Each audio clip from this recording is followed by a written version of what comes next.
Hi everyone, this is Mike, and let's take a look at the CNDI interface with the Python. So basically, what is the ControlNet dependency injection in the Python?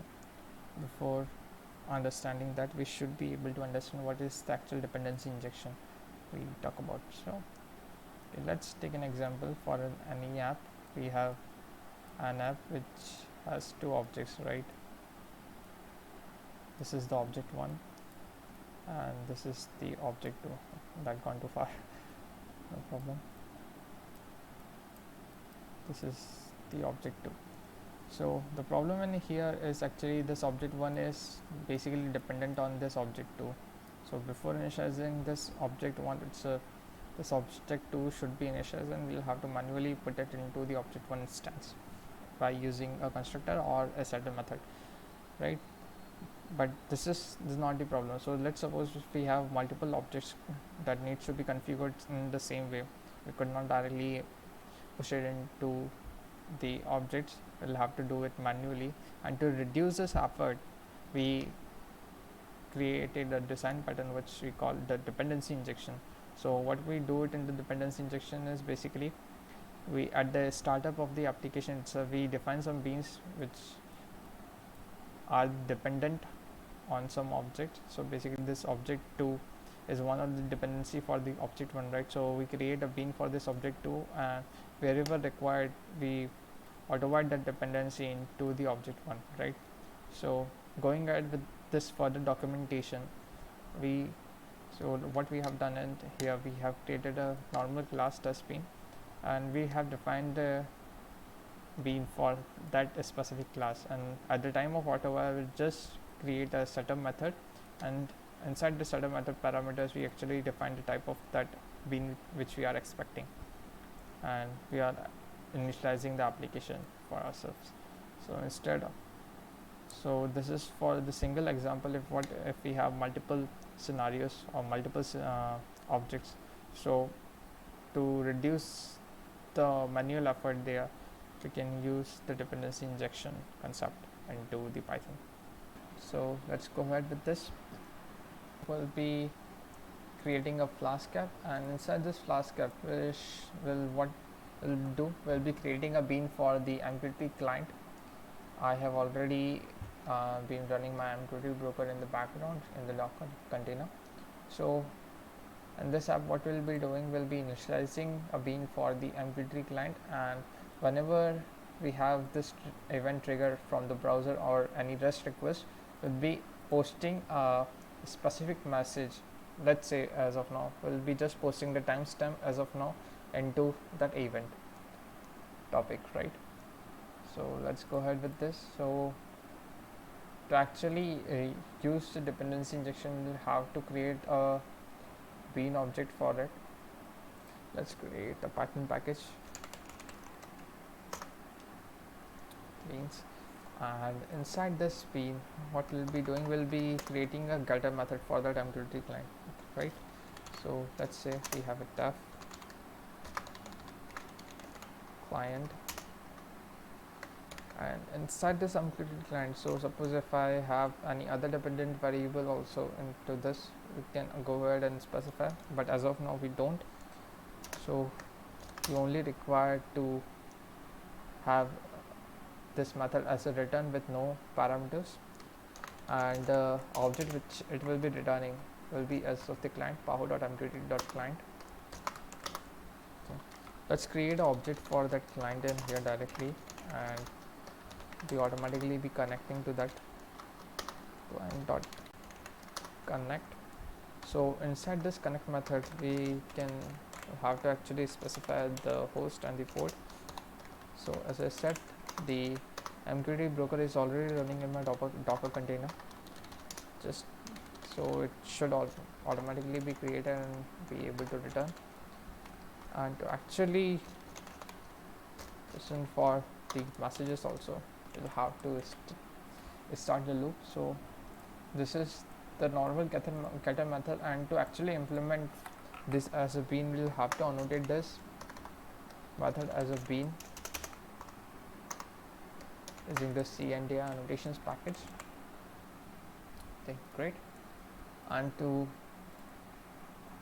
actually use this whole object into our application, we'll be needing one more thing to actually initialize. So we call it the app initializer class. It is already defined into the CNDI package. App initializer, and I should rename this method, man. I don't know. App initializer dot component scan. Okay, so basically in this component scan we can actually specify a specific package, base package, and it will automatically scan all the sub packages for the bean or any auto-wire dependencies. So as of now we only have a beans package which we want to scan, and then to actually implement the auto-wire method and all, we have to call this run method. So as of now we have not specified any auto-wire dependency, so it will not be injecting, but it will be able to recognize this MQTT class as client class method as a bean. So you can see this is actually registered. Now to actually use that object in here or anywhere else, we'll have to auto wire it. So we can see this auto. This is also a annotation in the CNDI package. So let's say set utility client. In here, this client will expect, oh, not this one, my mistake.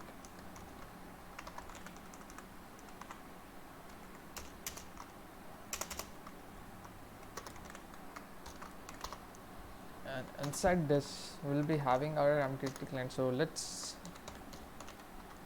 create a dictionary in here and specify the MQTT client as none. Okay, so let's say store of MQTT client. We'll be having the client object. This looks great. And to actually check if this was properly injected, we can print our store. So whatever the MQTT, if it is even the none or if it is an MQTT client object, we'll be able to recognize that in here. Let's rerun this app once again. So at first it was able to register a bean, and then it has automatically injected as this print statement is there. So it has automatically injected our MQTT client, which as we wanted. So now let's use this into a trigger event, right? So whenever we call this a slash event, it should publish some specific message into the topic. Let's pull up the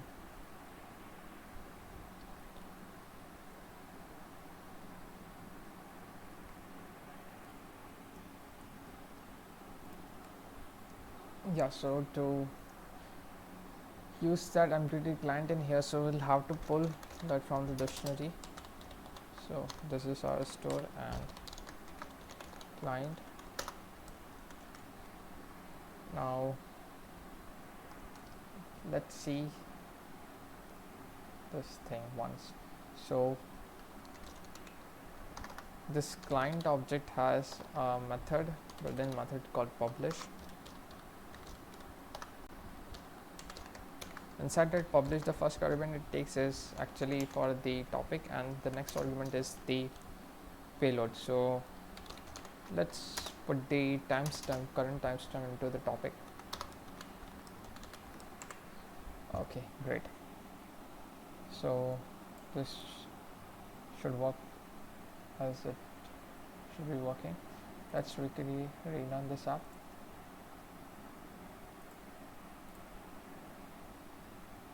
Let me pull up my MQTT box in the browser.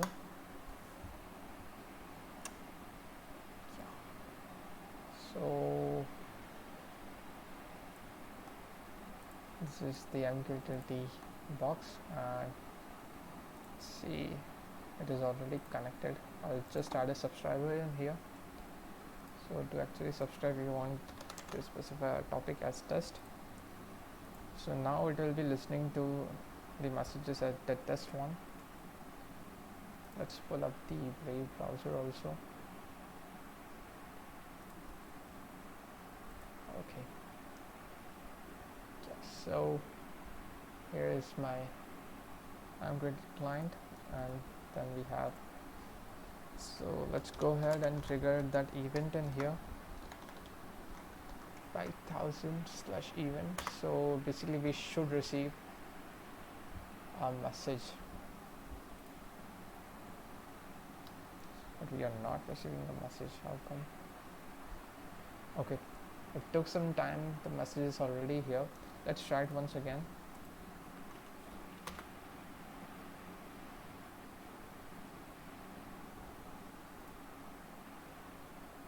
This is printing the message. Let's try once again. Yeah, so here we can see, if we go ahead in the code, this code we have not manually initialized this client object. We have only defined the bean for that object, and whenever it is required to auto-wire that MQTT client, will be able to do that just using the auto-wire method, and to actually be able to publish that. So it is not just about the MQTT client, will be able to inject any other object type also. So now let's go ahead with some more fun, right? So as of now, this is, everything is static, right? So at the runtime, we may have multiple configuration for, let's suppose if we want to run it for the multiple environments, and those environments are having different configuration across the local, staging, and the prod or the dev.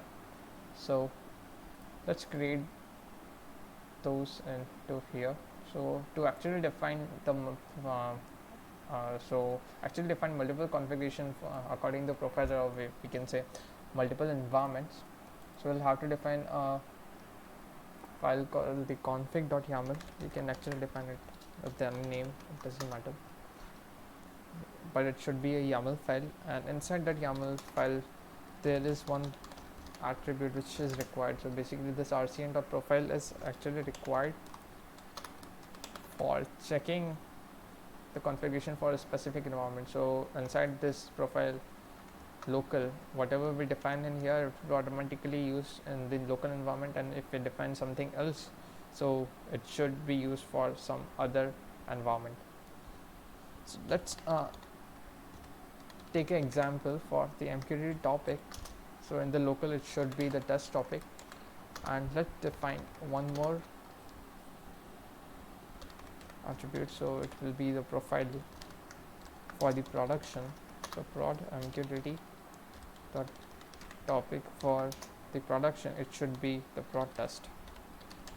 Let's say it. Yeah. And to use those configuration in here, we'll have itself in the cndir package, we'll have one more method called the load env from file. So basically in this parameter we'll have to specify the file name for configuration, and then so here we have to know the topic before publishing it, right? So let's pull that topic configuration. So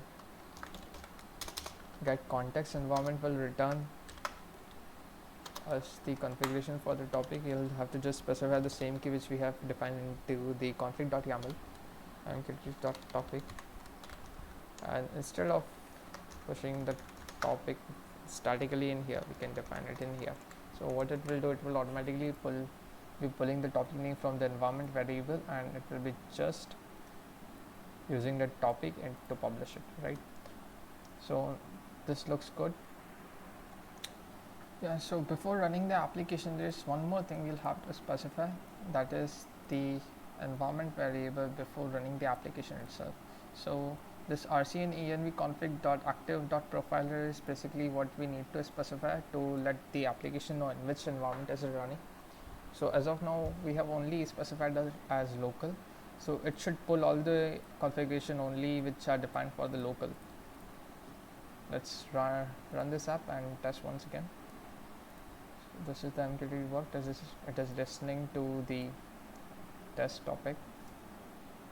Let's push it. So here we can see it is pushing to the test topic, not to prod test. And to actually check it once again in here, let's change it back to the prod test. And if I refresh this page anytime or send any more requests, it will not be pushing to the prod test. So to actually push that into the prod test, you'll again have to specify the active profile as the prod one. Now it should actually stop and rerun the application. Now it should push the message to the new topic, which is the prod test. So here we can see this is pushing the message into the prod test, and here we are actually, as we are only putting the payload as a timestamp, just show us the timestamp in here. So basically this was all the demonstration for the CNDI package, and it is not only limited to this one, right? So anywhere if we want to maintain multiple objects at the same time, we can also do that. Or either if suppose if we have any other dependency, let's say we have some more environment configuration, we can directly pull the environment configuration as per the environment and specify the URL and the port, the host and the port for the MQTT client to connect to. And if it had some more dependency to other object, we can just have to specify it as a parameter, and here it will be able to automatically inject that dependency before calling this method. So this was all about the ControlNet and dependency injection. Okay, so but before closing the topic, let's talk about if it is really required in the Python. So the short answer is it can be useful and it can be much loaded, so it totally depends on your application. So the best answer to this question is basically if you are working with multiple objects and you don't want to manually manage them, this can be a useful thing to be have in the Python. So what we'll need to do, we'll just need to specify some beans for that and some auto-wire methods for that. It will automatically be taken care of by these two methods.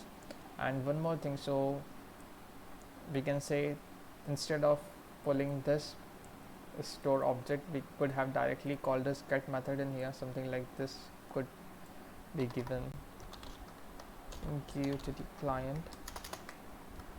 So the answer is this would also work. There's no problem working with this, but the main drawback is that whenever we'll be having an endpoint request to the / event, it will be calling all these things inside this get MQTT client. This could be a destructive for us, because what it will be doing at every instant, it will be starting a loop for the client, and it will be initializing a new client every time we are going ahead and putting it to the endpoint. So whenever we are triggering this endpoint, it will be creating the new client object. This could be destructive, and this would also be used consuming some of our threads in the background. It could lead to the CPU utilization much more. So that can also be done, or this could also be done, right? So we have specified this directly into the MQTT dictionary. So this could also have been done, but again the same thing, if we want to manage multiple objects, and suppose if this client dependency had one more dependency object, we'll have to manually put that into the parameters. Rather, by using a dependency injection, we'll have to just specify the type of that object into the parameters, and we can directly fetch that object in here. So we don't need to much care about the dependencies while working the dependency injection. So basically that's what all about why I created this CNDI.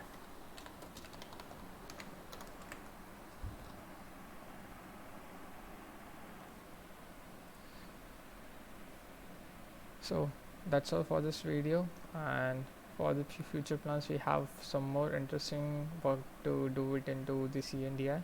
Let me know if this is useful to you, or if you find it interesting, do like, share and subscribe to this video. And thanks all, see you in next video.